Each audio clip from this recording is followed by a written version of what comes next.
Hey guys, how are you all doing? So today I want us to go over Tom Ford's PR strategy. I feel like Tom Ford, people think about him as this fashion designer and film director, which he is an amazing fashion designer, an amazing film director, but he's also a brilliant, brilliant PR and marketing guy. Uh, Probably one of the most talented marketing individuals that I know of. It doesn't matter what kind of field you do marketing for. If you're doing marketing in tech, or you do marketing for celebs, or you do marketing for, I don't know, singers, etc., you know or even marketing for heavy B2B products. It is essential to study the great marketing individuals from all across industries. You learn so much. So let's talk about Tom Ford's PR strategy. First, I really want to just give you guys a timeline of his career. So Tom Ford, he started as Gucci's ready to wear designer. That's how he started. He was an incredibly hardworking guy. He got promoted 4 years later to be the creative director of Gucci. If you saw the movie House of Gucci, so in the end they showed this like up and coming director who's coming in. That is Tom Ford. He's done an amazing job at Gucci, really lifted them up. Then Gucci got acquired, and he went to Yves Saint Laurent, and then he left those two brands and he started out his own brand. He named his brand Tom Ford, the Tom Ford brand, which became one of the best, the most successful brands during during that reign as the leader of the Tom Ford brand. He also directed two films, two beautiful, beautiful films. One's called A Single Man, and the other one is Nocturnal Animals. And then several years ago, he sold his company to Estee Lauder, and Tom Ford is a billionaire. I think he's worth something like $2 billion. Unbelievable, just an unbelievable career for this guy. Super talented. Let's talk a little bit about his strategy and what he did differently and what he understood differently about the landscape that he was working in. Okay, so this is kind of like an overview of what he does. So we'll start talking about everything and then we'll drill down. Um,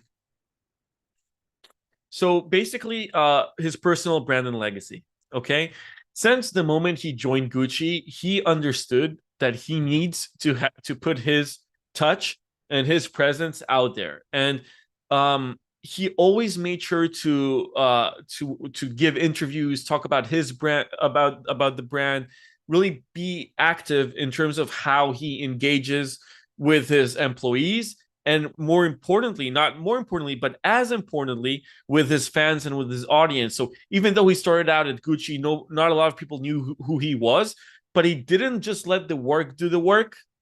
He actually put it himself up front, which made people know who he is. The second thing, which is kind of related, is the public appearances, right? So he's the king. Like Tom Ford is the king. So if you think about all these big fashion designers like Karl Lagerfeld and Chanel and all those flamboyant characters, they needed to show themselves, right? If it's in interviews, if it's doing behind the scenes footage. And he made sure to basically have kind of like a framework to do that. So if you think about like this Kim Kardashian model of reality TV, so Tom Ford, before the Kardashians, he would bring on reporters to do behind the scenes work. And he really kept that thing going, from fashion shows to going to premieres to, walking the red carpets. He made sure to be there, and he made sure that people would photograph him doing that. Now, the third thing here is actually quite interesting, which is the integration of film, right, and fashion. So basically, he started out this whole trend of like fashion movies, fashion stories, where basically you take several models and you build like a real story around them, and you don't just sell a product, but you sell the experience. And he took that to another level personally when he basically started managing. He started directing like in Hollywood, and he's such a talented director. And by him doing those two movies that he did, and by the way, he's working on a third one.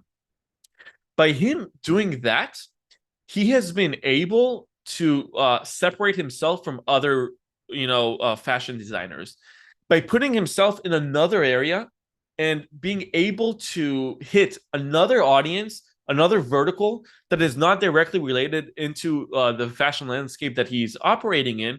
He's been able to do something that other fashion designers have not been able to do, and that gave his brand much, much more exposure. The next thing is the digital strategy and social media. That's a game everyone is playing today, but it's definitely something that he was one of the first guys to do. He really understood the power of, he doesn't have his own Instagram, his own Facebook, but obviously because his brand, the Tom Ford brand has, the Instagram and everything, they do really remarkable work in that field. The next thing is collaborations and strategic partnerships, right? Just to think about it, like when he started in Gucci, like he leveraged the Gucci success to build his own brand, the Tom Ford brand, right? If you look at his career, everything was leveraged, from starting in Gucci, right? Let me zoom in here, to basically becoming the creative director, and then leaving Gucci and Yves Saint Laurent to build his own brand in 2005. Doing a great movie, a film called A Single Man, and several years later working on another one, and using all what Tom Ford built to basically make an exit out of it and sell it to a whole different fashion brand. That is very remarkable. Those collaborations and strategic partnerships, him working with other fashion designers, him collaborating with big time artists, having big time celebs wearing his outfits in red carpet events. So basically, that has been a big part of the way he manages and his PR activity. Another thing that I personally love is that he understood the CEO as a brand concept, right?